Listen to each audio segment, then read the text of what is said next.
නමුත් විභාගෙට ළමයි ගුරුවත් පොතේ තියෙන ටිකට වඩා මේ නෝට් එකේ මම ඔය ජීන්ගේ දැත්තේ නෝට් එක ටිකක් වැඩි. වැඩි කියන්නේ ඕනම එක. අනිවාර්යයෙන් ඉගෙන ගන්න ඕනේ. මේ අවුරුද්දෙත් මෙතනින් අහලා තිබ්බා ස්ට්‍රක්චර් එසේ ප්‍රශ්නයක්. ළමයි අන්දමන්ද වෙලා සමහර ළමයි අහලා සර් කොහෙද තියෙන්නේ එක කොයි හරියේ තියෙන්නේ කියලා. තියෙන්නේ මෙතනමයි. හරියමං විදියට ඉගෙන ගත්තා නම් සමහර ළමයින්ට ඒක ඉස්කෝලෙත් මිස් වුණා ගුරුවත් පොත පස්සේ ගියේ හින්දා.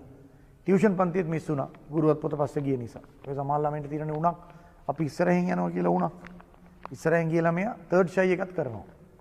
ඔය වේගෙන් යන ළමයි කොච්චර වේගවත්ද කියනවා ෆස්ට් ෂයි එකත් කරලා සෙකන්ඩ් ෂයි එකත් කරලා තර්ඩ් එකත් කරනවා. හිමින් ස්ථාවර වෙන ළමයා පළවෙනි වතාවෙන් යනවා බැරි වුණොත් දෙවෙනි වතාවෙන් අනිවාර්යයෙන් යනවා. එහෙනම් තමයි අපිත් අවුරුදු ගාණක් ඔය මේ නගරවල ඉන්නවා අපි දැකලා තියෙනවානේ. ඒකනේ සමහර පාසල් වල කවුරුත් පාස් වෙන්නේ නැත්තේ. අධිවේගී. එක ළමෙක්වත් පාස් වෙන්නේ නැහැ ෆස්ට් ෂයි. ඇයි ඔක්කොටම වඩා කලින් ඉවරයි. අනික් ඉස්කෝලවල හොඳ රිසර්ච් තියෙන ඉස්කෝලවල සිලබස් ඉවර වෙන්නේ අගෝස්තු කියන්නකෝ. අගෝස්තු විභාගේ නම් ජූලි කියන්නකෝ. මේ පෙබරවාරි වෙනකොට ඉවරයි. එකෙක්වත් පාසුත් නැහැ. අති මගුලකුත් නැහැ. ඔක්කොම ඉවරයි. උගන්නවත් නැහැ නැත්තේත් නැහැ. හැබැයි ලොකුකම්.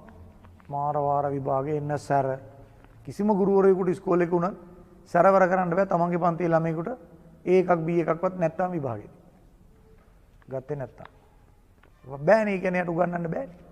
තමයි තාත්තා. ඒ හින්දා තරහ වෙන්නත් හොඳ නැවුවා කිව්වට නමුත් සමහර ඉස්කෝලත් එක බෑ. කරන්නම බෑ.